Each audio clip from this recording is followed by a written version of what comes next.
Good evening. My name is Soraya Mia. You're watching Awani Tonight. Stumpin MP Chong Chiang Jen calls for the government to make it compulsory for banks to reimburse scam victims for their losses. He suggests a significant portion should be reimbursed unless banks can prove the account holders were part of the scam. Pada pendapat saya, hanya diwajibkan untuk membayar pampasan atas penipuan atas talian, itu barulah bank akan membelanjakan lebih banyak untuk upgrade sistem security e-banking dan memperkenakan SOP dan mekanismenya lebih ketat untuk transfer duit atas talian. Chong said banks were able to afford these payments based on the net profits of the top 6 banks in the country.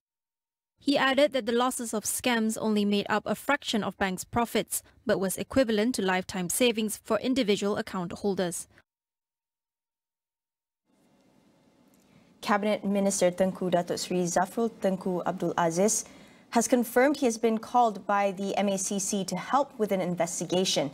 He said he is unsure why he was summoned, but assured that he will give his full cooperation. The International Trade and Industry Minister said he would share more details with the press after he meets with the anti-graft agency. Earlier, MACC Chief Tan Sri Azam Baki confirmed that the former Finance Minister will be called in as part of the agency's probe into Jana Wibawa. Azam also confirmed that MACC had recorded former Prime Minister Tan Sri Muhyiddin Yassin's statement in the same investigation. Jana Wibawa was a COVID-19 stimulus package to help Bumiputra contractors affected by the pandemic. The stimulus package, with an estimated cost of 600 billion ringgit, had stirred controversy after Prime Minister Datuk Sri Anwar Ibrahim said that the high expenditure projects did not go through a proper tender process. Last Wednesday, Deputy Prime Minister Datuk Sri Ahmad Zahid Hamidi announced projects worth 5.7 billion ringgit under Jana Wibawa will be temporarily postponed, pending a review of the procurement process.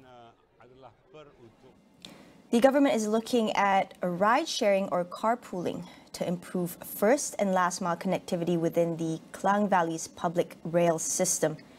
Transport Minister Anthony Loke said this was suggested by e-hailing companies during their meeting. Loke said an announcement on the outcome of the meeting would be made soon. With carpooling, e-hailing companies could offer commuter rides to MRT stations at lower fares, which Loke believes would increase the ridership for public transport. He was speaking at the launch of the free shuttle bus service from Kuala Lumpur Central to the Parliament complex earlier today. The pilot project aims to overcome the shortage of parking bays as well as traffic congestion in the area during Parliament sittings. Loke hopes the initiative would encourage operator Prasarana Malaysia Berhad to utilise more minibuses as it can be more efficient in carrying passengers. Meanwhile, Malaysian vehicles crossing the border from Sarawak to Brunei, Kalimantan or Indonesia must continue to display physical road tax stickers. Sarawak Transport Minister Datuk Seri Lee Kim Shin said drivers must also carry physical driving license with them in both countries. Lee explained that drivers from Sarawak must abide by the laws and regulations of those countries. He added that the ministry is working closely with the Consul General's offices of Brunei and Indonesia in Kuching on the matter. On February 10th, Federal Transport Minister Anthony Loke announced that drivers no longer needed to carry a physical driving license or display the road tax sticker on their vehicles, as they can now opt for digital versions of the two. In response, Lee advised the public to remain calm as the plan is still in its early stages and private vehicle owners are given time to adapt to the digital system. The cost for the Littoral Combat Ship LCS project remains the same, despite the procurement of vessels being reduced from 6 to 5. Defence Minister Datuk Seri Muhammad Hassan said the project would still cost 9 billion ringgit after factoring variation orders and inflation. Shilling itu tetap shilling yang sama, tetapi disebabkan oleh banyak VO variation order dan juga disebabkan oleh pertambahan kos disebabkan oleh cost escalation, betul disebabkan oleh keadaan harga barang-barang semuanya telah meningkat.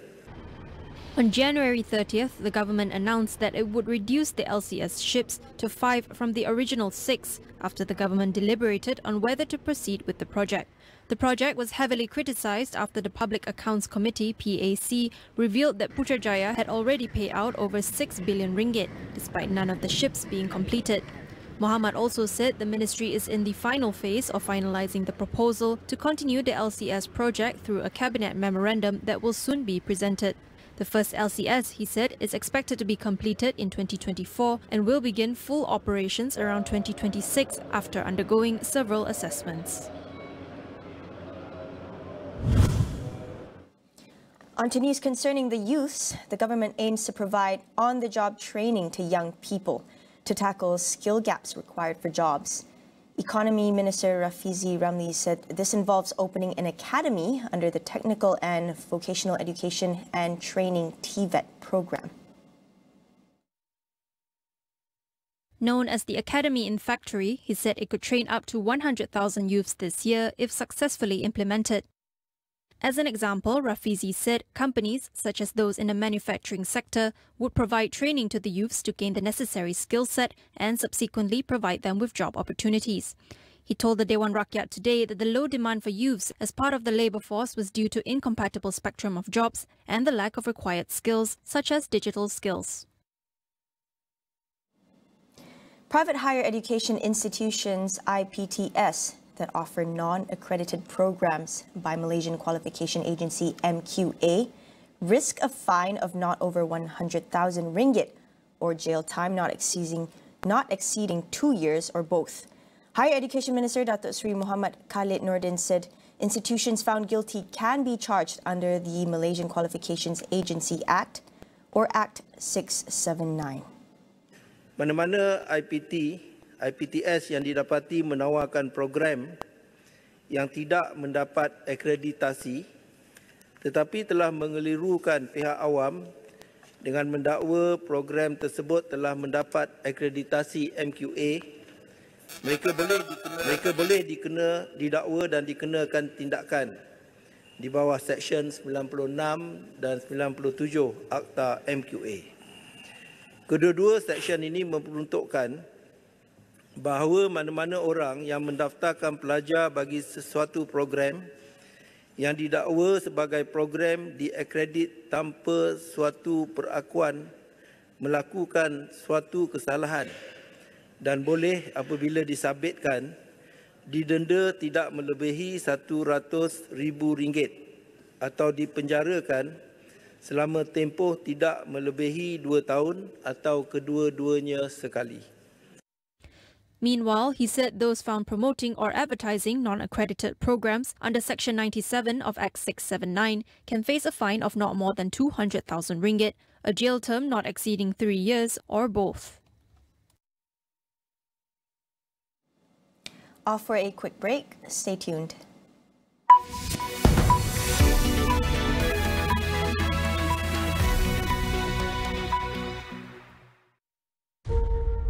This is your chance. You keep her alive. Save her, you can save her. If you come this far, then you know it's out there. You have a greater purpose than any of us could have ever imagined.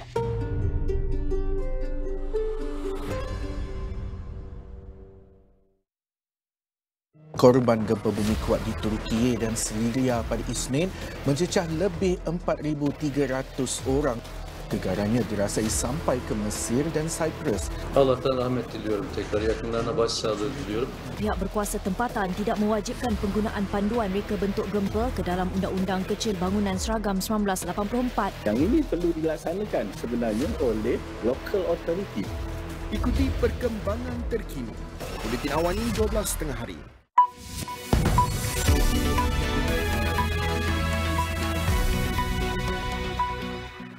Welcome back. Going digital has become an integral part of doing business. But how can Malaysia leverage digitalization for more inclusive growth? Reka Reddy of World Bank Malaysia outlines several ways to push the country's digital frontier. If the digital economy is to grow, people will have to trust it. One key area is building strong systems for digital identification and authentication. And there's also an urgent need to strengthen the legal and regulatory framework for data privacy and consumer protection, including amending and modernizing the Personal Data Protection Act, which is from 2010, and enacting the Consumer Credit Act proposal. These elements will make it easier for consumers to make complaints and resolve disputes while they continue to grow their digital literacy. A second area is ensuring that Malaysia's policy framework creates a level playing field. This would include strengthening the Competition Act from 2010 to include merger control powers. And also, as control and use of data becomes key, there's an increasing need to foster the use of open standards, open data, and interoperability of digital systems to support the further growth of public and private digital platforms. Reka added that it is also crucial for Malaysia to create more entry points for people to engage in the digital economy. We saw that digital payments were a key entry point for people during the pandemic, and we need to continue to transition people towards digital channels, for example, so that they pay utility bills and school fees and receive their social transfers, not in cash, but through digital means. And also, we need to enhance the use of alternative data sources that are becoming more prevalent, so it's easier for financial institutions to lend to people and businesses who need it. On to international news. Bangladesh's main opposition party newspaper has halted printing after the government ordered its suspension. The Dainik Dinkal had been a voice of the Bangladesh Nationalist Party BNP for over 3 decades and employs hundreds of members of the press. Activists and governments, including the United States, have long expressed concern over Prime Minister Sheikh Hasina's efforts to silence criticism.